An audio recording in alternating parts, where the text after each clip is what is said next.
Arguably, the first thing that comes to mind when talking about post-processing and lighting effects is glare. Glare or blooming is the optical effect where light from bright source appears to leak into surrounding objects. By default, the Blender glare node takes the bright glints that go above the threshold of 1 and adds these little streaks.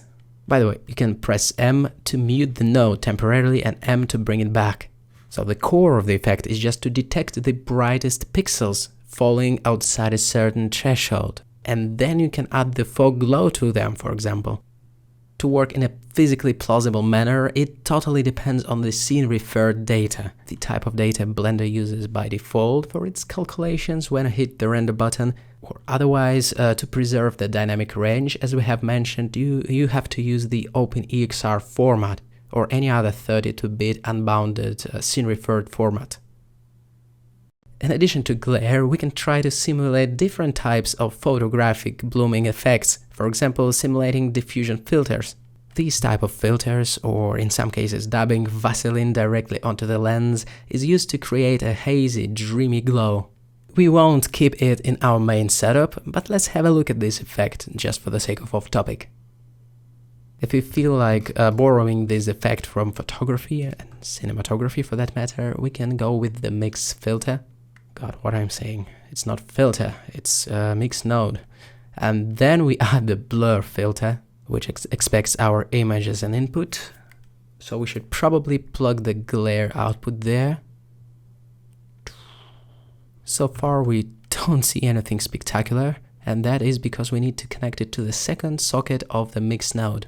Then what I usually do is strike the relative checkbox to make it non-dependent on the scene resolution, and then up the X and Y blur values.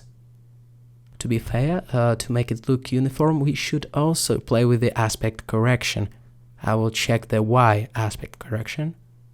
As for the amount of blurriness, I want it to be fairly dreamy and hazy, but still retain some bigger shapes, if that makes sense. Now, to make it shine, the mix factor should be switched over to add. The add mode is one of the safest blending modes when working with the scene-referred light data. Add, multiply, what else? Mix. Pretty much everything else is broken when working with the unbounded light values. Alright, but now we have to compensate the exposure, and we can do it, of course, with the help of the exposure node, or just by using good old RGB curves. Trying to eyeball, or rather approximate the brightness. Okay, now it should be possible to compare before and after by muting these two nodes and toggling them back on. Alright, it is dreamy, it is hazy, it is 90s as hell. Probably not my type of effect, not always at least. And still it has its place in very small doses to unify the light values ever so slightly across the image. Something like that. Anyway, so that is another filter from photography that we can try to simulate using compositor nodes. But meanwhile, let's get rid of our soft diffusion setup and take a step back. So once upon the compositor, there was a glare node. Let's start from here. Now moving on to copying some other mistakes of photographic image formation, such as chromatic aberration within the lens.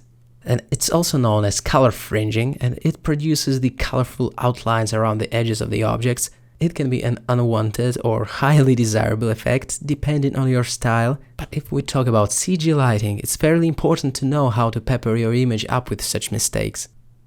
In Blender, the easiest way to achieve chromatic aberration is to use the lens distortion node and then crank up the dispersion value. It just blew the picture up into this kind of colorful mess, which proves that every effect should be used in moderation. And when we set the mode to projector, it is much more bearable, much more palatable. The amount of dispersion or chromatic aberration is a matter of personal preference, but I like it in both CG and in photography for that matter. There is something very attractive in the idea of the different wavelengths of light splitting inside the lens to produce this effect. It kind of reveals the inner working of light that passes through the lens, which shows that the lens is a very complex object indeed. There is a certain, how should I put it, image formation depth about it, and some people dare say that it looks good.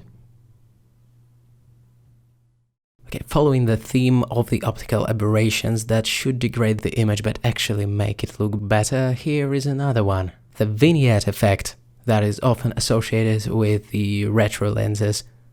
The vignette effect is all about darkening the edges of the image, as simple as that, and we can do it procedurally in Blender Compositor. I'm gonna go Matte and add the ellipse mask. The mask should go into the mix factor of our newly created mix node. There should be this type of white ellipse right in the center of the screen. We need to scale its width and height, so it's approximately touching the edges, like that. So the width of 1 and the height of 0.4 something gets the job done. Now it has to be inverted, so the mix node affects the edges of the image only. And obviously, if we are aiming to get the darkening effect, the color should be made darker there. As for the blending mode, I have just said that everything aside multiply, add and mix is a blunder. And here I myself set the mix mode to soft light, but okay, fair enough. The blur node can be used to gradually soften the edges of the mask, and the intensity of the effect is basically controlled by altering the shade of gray. Can't stop thinking about the blending mode. We should change it. And true, multiply is way safer. Add, multiply and mix just doesn't screw the colors. These operations are perfectly linear, perfectly safe for the scene-referred linear type of data.